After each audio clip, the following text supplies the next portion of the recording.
Whoa, Mrs. Johnson. Nickelodeon wants to take over your school. Instead of gym class, I want kids to run wild through the Double Dare obstacle course. I want to let every one of your kids fill out their own report card. And just so nobody goes hungry, I'm gonna feed everybody delicious Barth burgers with all the fixings. It will be beautiful, just like last time when we invaded Selwyn Elementary School in Charlotte, North Carolina. There was slime everywhere. It can't be. Yes, it can. All it takes is one postcard from one student with a name, address, age, grade, and name of school to Nick Takes Over Your School. P.O. Box 9066, Smithtown, New York 11787. Or pick up an entry blanket participating Pizza Hut restaurants. Win, and you could make your teacher's worst nightmare come true. Imagine having your school invaded by a busload of Nick stars, rocking to the Teenage Mutant Ninja Turtle Band, winning a Levi's wardrobe and $1,000. It's Nick Takes Over Your School. Brought to you by Super Golden Crisp, Levi's, Pizza Hut, and the place where only kids win, Nickelodeon. Thanks for bringing me a little more Cocoa Puffs, Sonny. They're the chocolatey part of this complete breakfast, Kingy. Yahoo! What's going on? Oh, no! My subjects are fighting over which is better, the chocolate or the crunch of Cocoa Puffs. We just gotta decide which is better, the chocolate or the crunch. Yay! I can't decide. I love them both. How do we decide now? Which is better, the chocolate or crunch of Cocoa Puffs? Can you decide? Yo, Snaps, take a picture of me. Come on. Okay, everybody, say cheeseburger. Cheeseburger! Speaking of cheeseburgers, let's go to Burger King. You've watched them on TV. You've seen them in the paper. Wow. And at the clubhouse. Now you can take them home. Jaws, Snaps, all 6 of the Kids Club gang. One character in car with every kid's meal for anyone at Burger King. The Burger King Kids Club. Just for fun, just for you. Nick.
Nickelodeon SK8 TV, the only skateboarding show made by skaters for skaters. On today's show, we'll be seeing Street Pro Ray Barbie, the infamous Gator Mark Anthony, mini ramp shredder Paul DeJesus. We'll visit Lori Rigsby on her home ramp and talk about board sizes with Lance Mountain. We'll meet skate photog Jay Grant Britton, and don't miss our SK8 TV exclusive poolside interview with the skate great Tony Alva. Hi, I'm Skate Master Tate, and today you'll be seeing a bountiful bivvy of battle, bebop, skiddly bop, skidank skate moves that you will not believe. I'm telling you, you're gonna see the wicked twister, some lip grinds, and some of course, the ever popular fresh fish. So check it out. I'm gonna give you to Matt now, my man, who's right over here. All right, Taters, Ray Barbie, this week's Style King of the Week. Ray was a top amateur skater and had little trouble breaking into the professional scene. Ray's best known for his smooth freestyle and his often radical flatland tricks. Let's meet Ray Barbie. Ray, how's it going, man? Pretty good. That's great. How long have you been skating for? Was it 6 years? Like 6 years. And what got you started? What it was, my friend, we'd always cruise around and ride bikes and stuff, and then he had like an old Sims wood kick in his garage, and what it was, his mom surprised him for his birthday and got him like a skateboard, you know, so I was riding my bike and he was skating, and then, I don't know, I wanted to skate too, so I grabbed the Sims wood kick and just started, you know, pushing around with him and stuff. You're always wearing a hat. Yeah. Always? Is that like your little trade? Yeah, it's just what I've been doing. I just put it on, just kind of like t-shirt or something, you know, just always been doing it.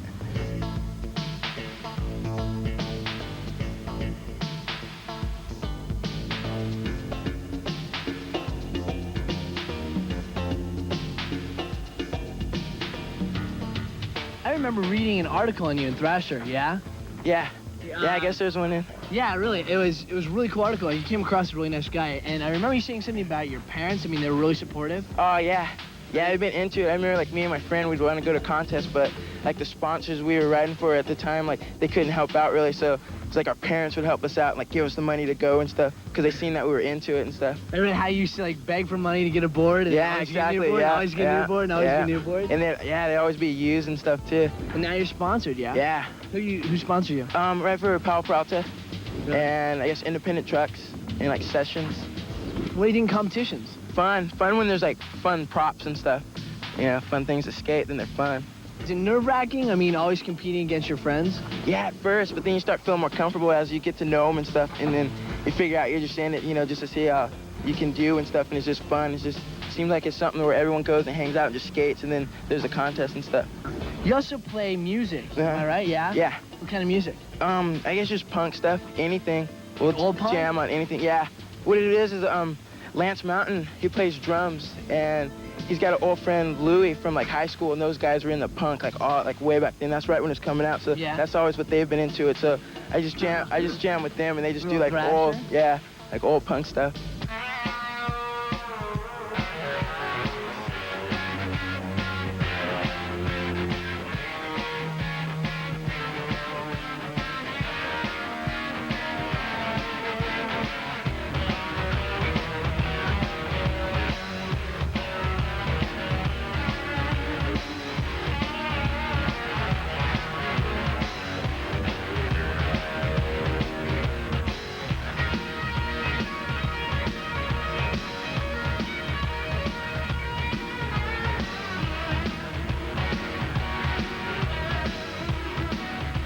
Future's bright. You're a great guy. Thanks a lot for joining us today, thanks, Ray. man. Really appreciate it, man.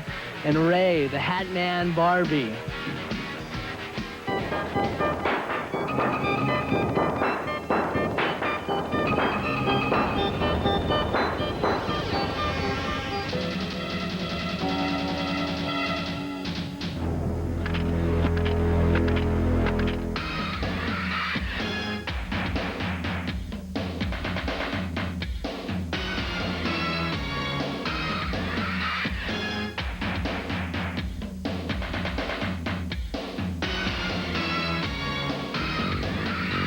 Don't go into skateboard photography. You can't make any money in it. Only do it if you like to do it.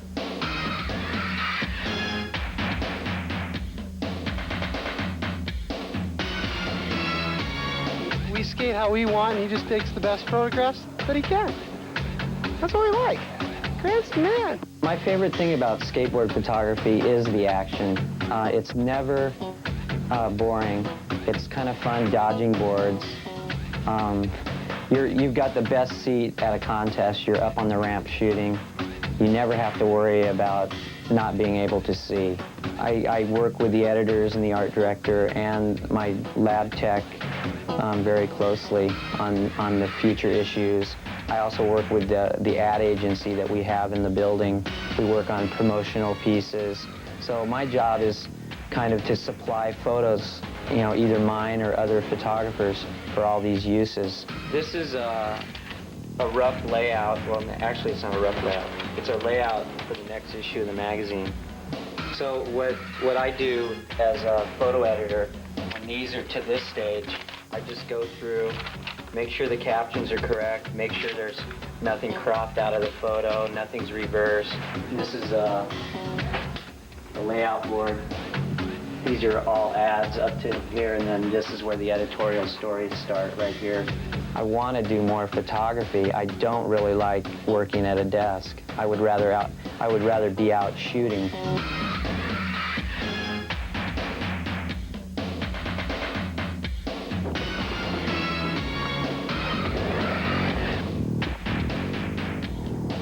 I think the competition does push me. When I see someone's photos, I critique them either good or bad, and sometimes they push me to do better and to really outdo myself.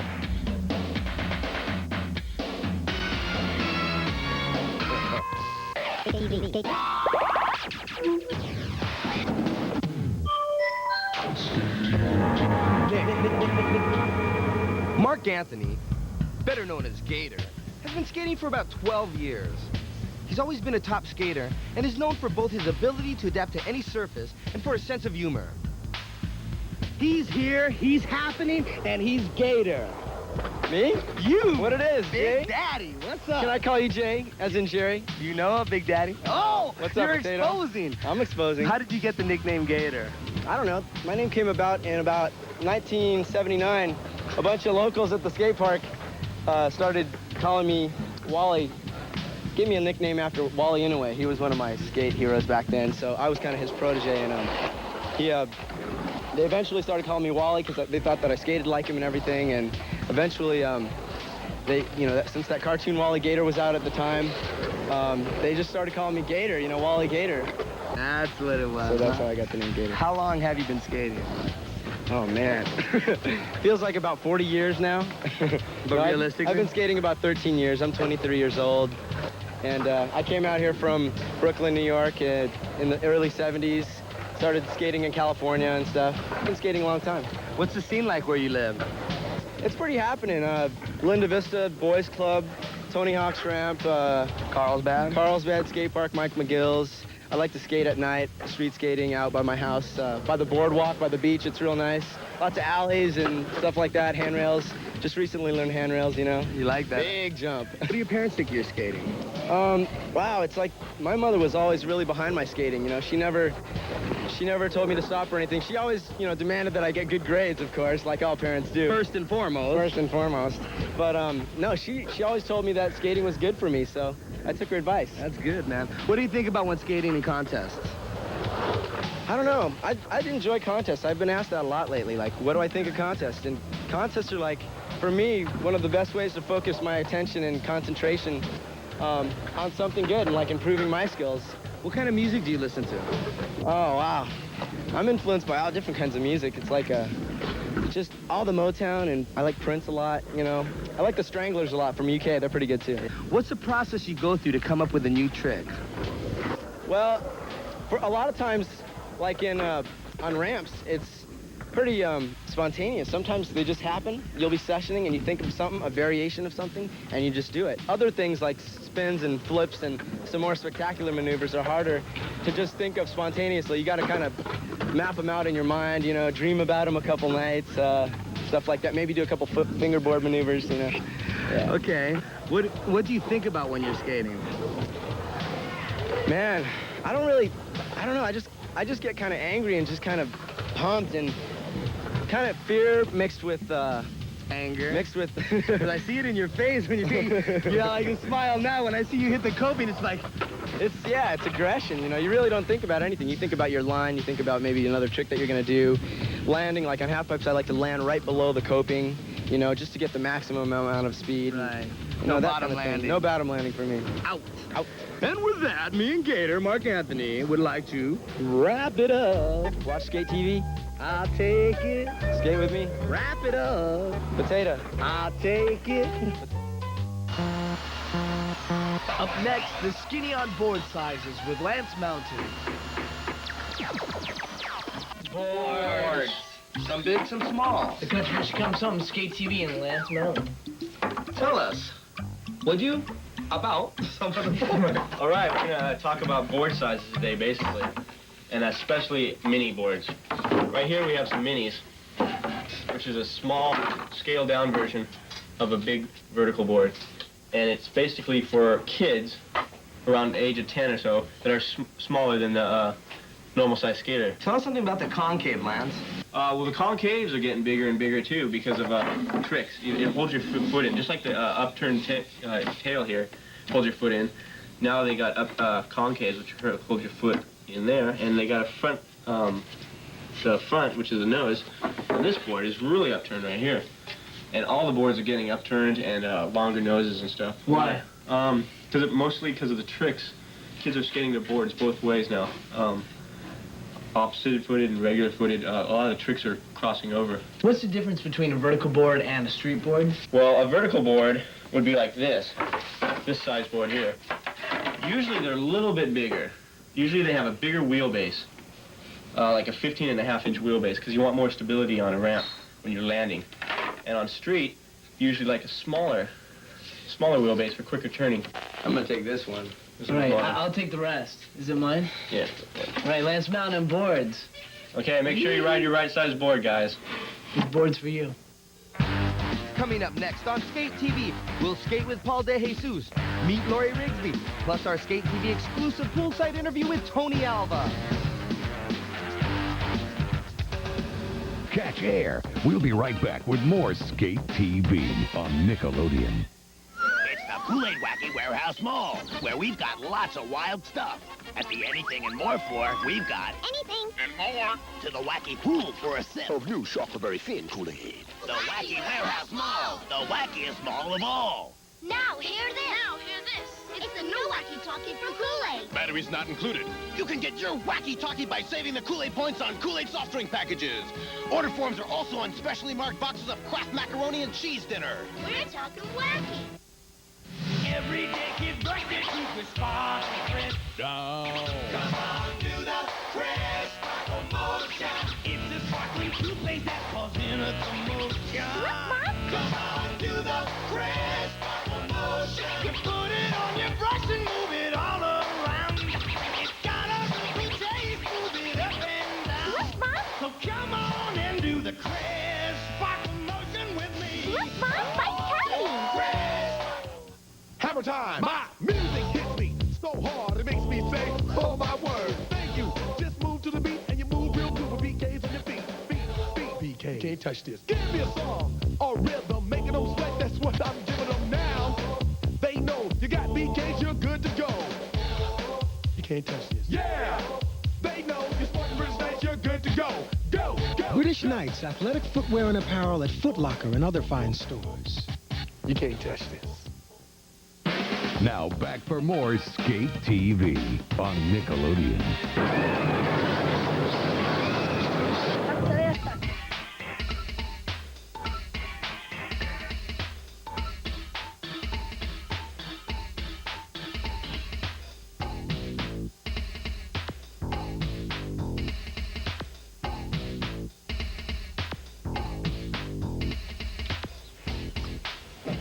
Hanging out here with Paul Dexter DeJesus. How's it going, Paul? Pretty good, Matt. You're an amateur skater now. Obviously, you hope to be pro.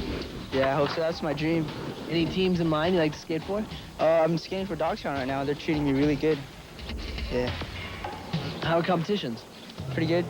I did really good last year in the NSA. Placing real high. What competitions were that? Arizona? Yeah, and Reading and San Diego. What's your favorite type of skating terrain to skate? Ramp and street. I'm just skating a lot of street lately.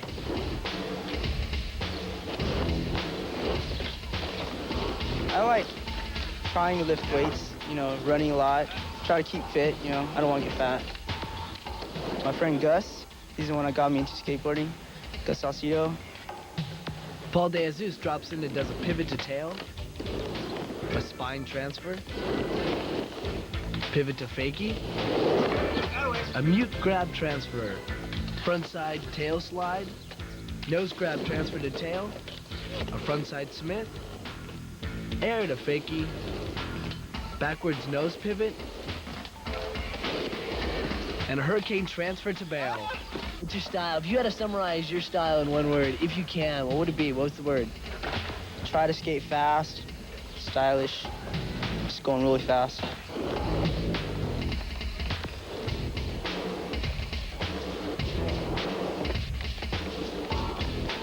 Here, Paul hits a frontside 5-0 tail slide and a Smith grind to revert. Frontside wheeler. 540. Ollie, Indy. Dual slide. Wheelie. Frontside disasters, backside disasters. One-footed 360s. Jigsaw over the turn. Fakie rock. You rail slide sometimes. I don't know. 50 gun. Ollie. Airs. 360s. Ollies. 360 bonuses, airs. And side wheelies. Those kind of stuff.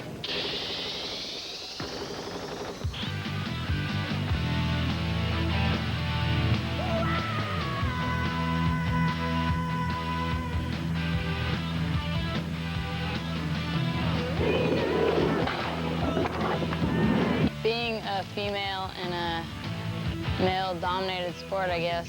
It doesn't make any difference to me. I like it. I like skating with guys all the time. It doesn't bother me at all.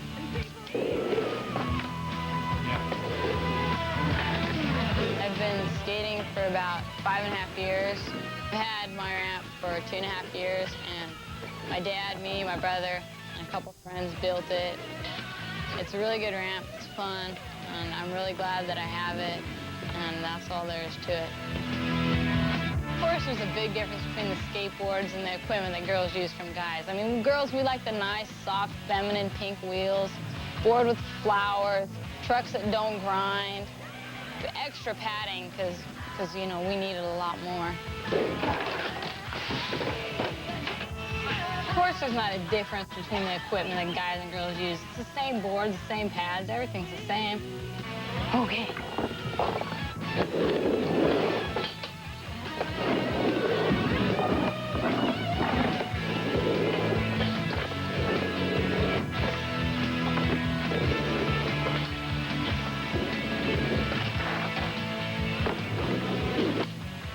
Oh, wait, she should be doing it.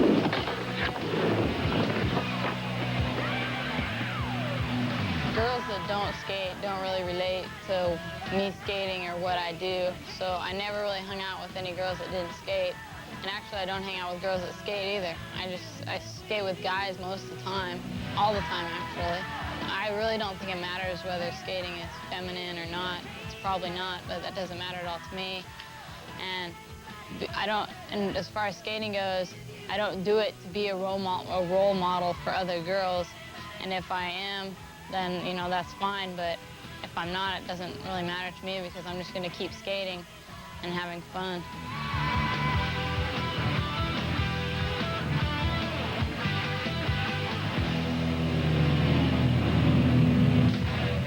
Engineer here. Safety gear. Don't leave home without it.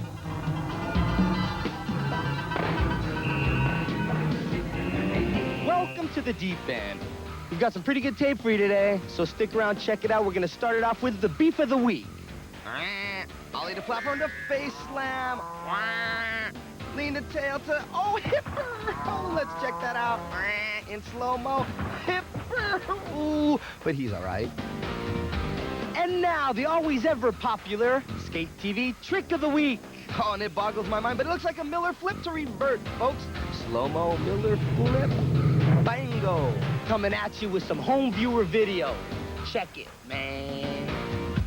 My name's Darren Anderson. I'm 19 from Reseda. My name's Western Korea. This is my ramp. Have a permit for it.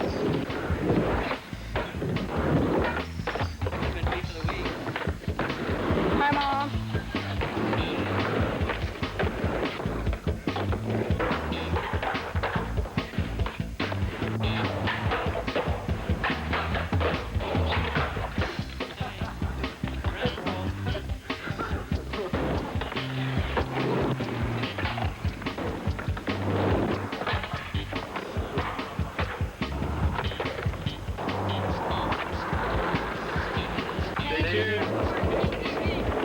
If you've got some decent skate footage of yourself, send it in because it does no good gathering dust on your shelf. Hey, and if we use it, you could be a skate star, all right? Before we climb out of the deep end, let's take a look at another bit. Here's a recent video from 8th Street called Hocus Pocus, a video illusion.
next skater needs no introduction whatsoever, so I'll just shut up and bring on Mr. Tony Alva. Say what? Say what?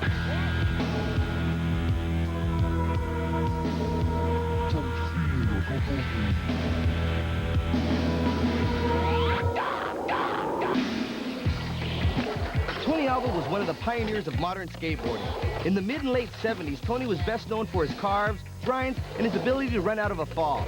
Now with his own skate company, Alva Skates, Tony keeps busy with not only the search for pools, but his continued innovation and energy for the sport of skateboarding. Well, we started riding pools probably when they were first being known as being rideable, and that's about 74. We've ridden at least 500 to 800 different pools. I don't really have any certain favorite, but one of my favorite ones was San Juan Capistrano, which was a capsule shape because you could do figure-8 lines, and also there was a mini half-pipe shallow end. In a pool, you're skating every inch of the bowl, which contains, you know, different transitions all over the bowl. You really got to pump and keep your board, you know, under your feet with plenty of speed. You're always like trying to keep that speed line, you know, and you ride every inch as hard and fast as you can.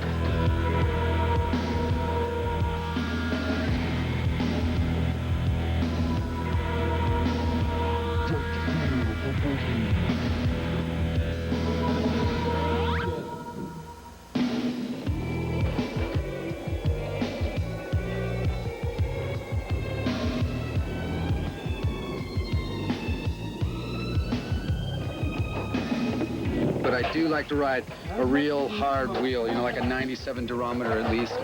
Put a few grinds on here, doesn't hurt. Favorite tricks right now, I guess, would be just some nice carves and indie taps and ollies to grind over death box, you know, stuff like that. I mean, if you had style, you had everything, because that was basically, you were supposed to look good, you know. These will keep me from getting killed.